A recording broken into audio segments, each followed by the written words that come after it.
今回はお家で簡単に作れる手作りハムの作り方をご紹介します。市販のハムは便利ですが、添加物が気になったり価格も少しずつ上がってきました。だからこそ自分で作れば材料もシンプルで安心。初めての方でも失敗しにくい方法で作っていきますので、ぜひ最後までご覧ください。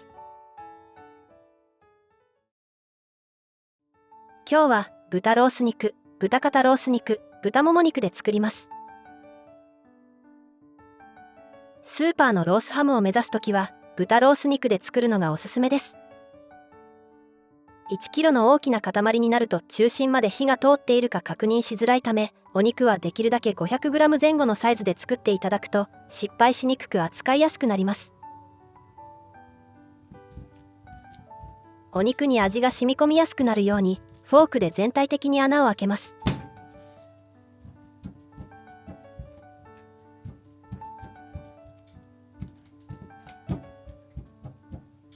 穴を開けたらタコ糸で豚肉を丸く筒の形に整えます。脂身が外側に来るように丸めるときれいに仕上がります。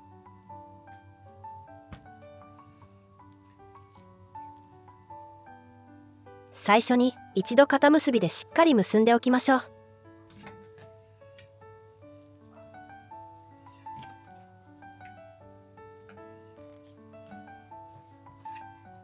それから全体にぐるぐると巻きつけていきます。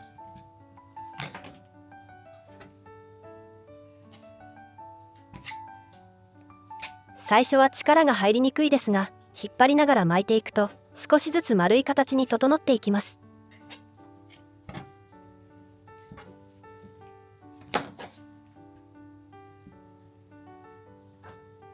タコ糸がない場合はそのまま作っていただいても問題ありません。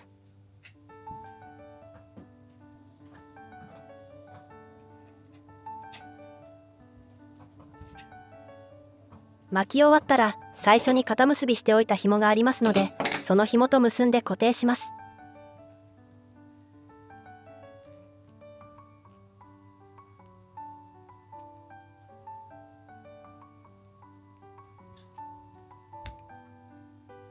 次は漬け込み液を作ります。お塩はお肉の 5%、 550g のお肉なので 27.5g 入れました。少し多いと感じると思いますが、今回は茹でる方法で作るのでこのくらいの塩分濃度にしています。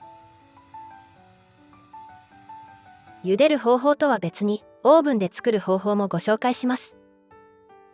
茹でる場合は加熱中に塩分が少し抜けますが、オーブン調理では塩分が抜けないため、塩の量は半量の 2.5% に調整してください。お砂糖は 16.5g、 大さじ 1.5 杯入れます。お肉の 3% ほどの割合です。蜂蜜など別の甘味料でも代用できます。お水を大さじ2杯入れます。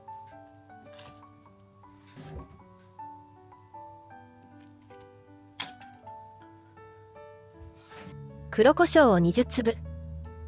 粒の黒胡椒がない場合は粗挽きの黒胡椒を小さじ4分の1ほどで代用できます。ローリエやローズマリーなど香り付けがあればもっと本格的になりますが、最低限胡椒だけあれば OK です。香草を入れる際の目安はこちらを参考にしてください。軽く混ぜたらお肉を入れます。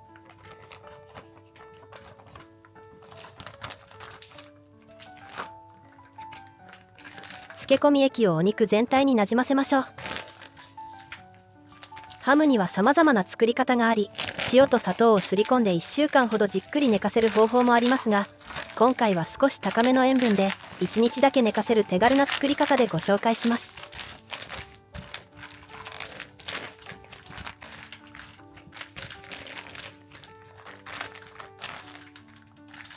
最後にしっかりと袋の空気を抜いたら冷蔵庫で1日寝かせます。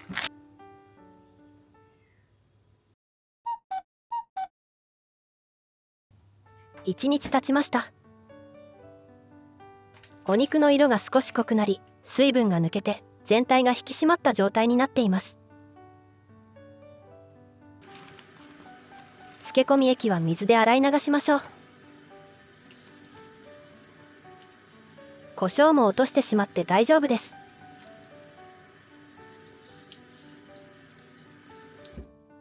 大きめの鍋に水を3リットル入れます。3リットル入らない場合でもできるだけたっぷりの水を入れてください。今回は 2.5 リットル入れました。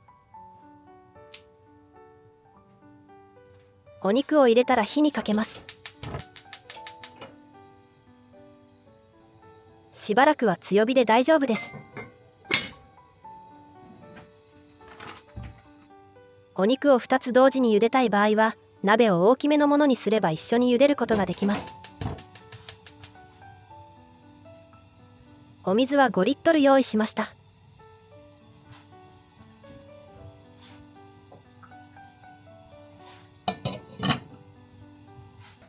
ここからは温度計があるとより作りやすいですが、なくても目視で確認しながら作ることができます。ぐらぐら沸騰させてしまうと温度が高すぎるので、ふつふつと小さな泡が出るくらいを保ちながら50分ほど茹でていきます。温度は約80から90度くらいが理想です。その状態になったら火をごく弱火にして温度をキープしましょう。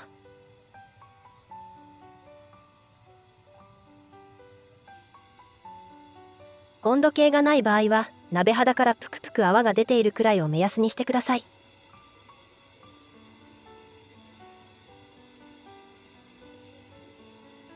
もも肉の場合は温度が高すぎるとパサつきやすいため、75から80度くらいの温度を保つのが良いと思います。温度はずっと見張っていなくても大丈夫です。ごく弱火のまま50分茹でましょう。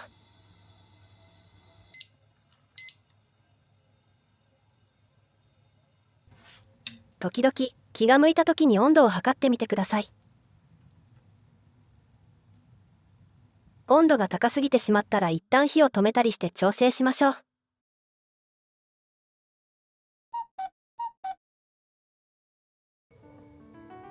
50分経ったら一度お肉を取り出します。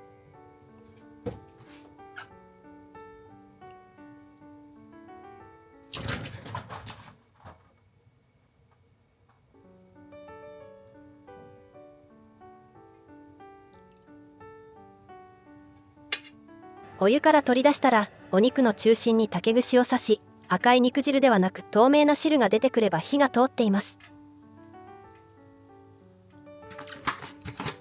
赤い汁が出てきたら追加で10分ずつ茹でてください。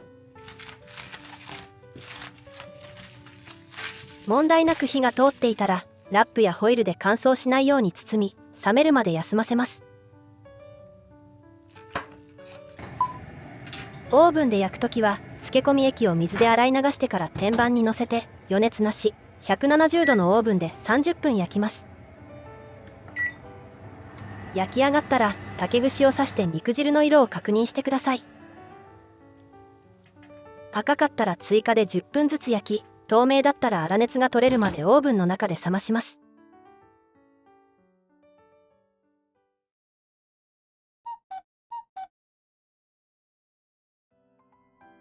粗熱が取れた後、冷蔵庫に入れて一晩休ませました。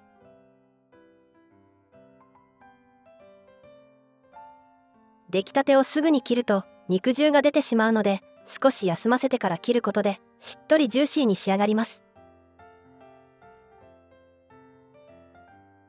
市販のハムが綺麗なピンク色をしているのは発色剤と呼ばれる亜硝酸ナトリウムが使われているためです。お肉に含まれる成分と反応することで加熱しても色が変わりにくく、鮮やかな色に仕上がります。一方、この手作りハムは発色剤を使っていないため、加熱すると灰色のような薄茶色になりますが、これは失敗ではなく本来のお肉の色です。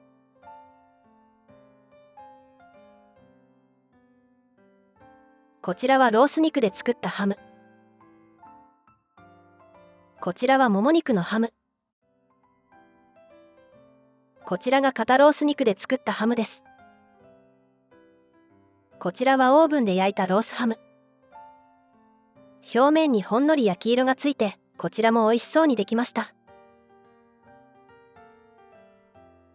早速いただいてみます。もも肉のハムは脂が少ない分、お肉そのものの味がはっきり感じられます。ロース肉のハムは脂の甘みがあり、しっとりしています。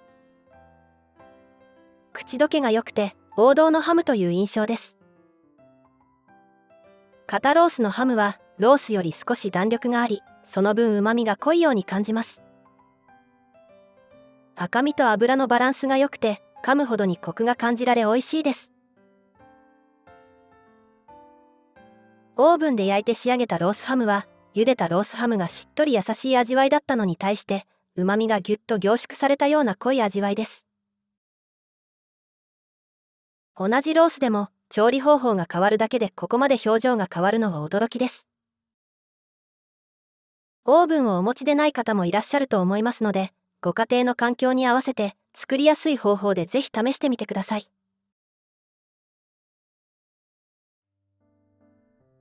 作ったハムでサンドイッチを作ります。からしマヨネーズを表面に塗ります。辛いのが苦手な場合はマヨネーズだけでもバターに変えても大丈夫です。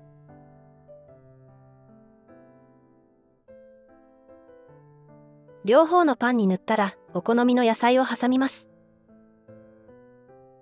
今回はレタスにしましたが、きゅうりをたっぷり入れても美味しいです。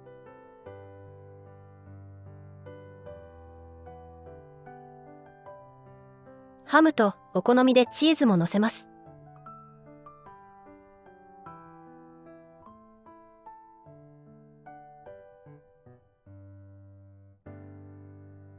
ラップでぴっちり巻きます。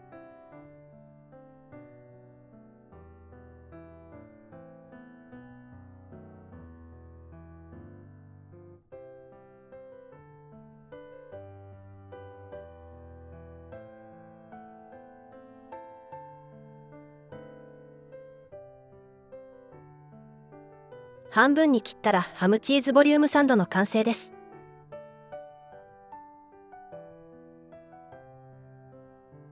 程よいハムの塩気とレタスのシャキシャキ食感を楽しめるサンドイッチです。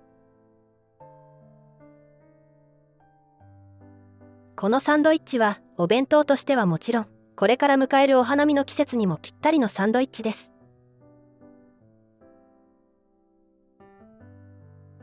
手作りハムは冷蔵で1週間、冷凍で1ヶ月くらいは持ちます。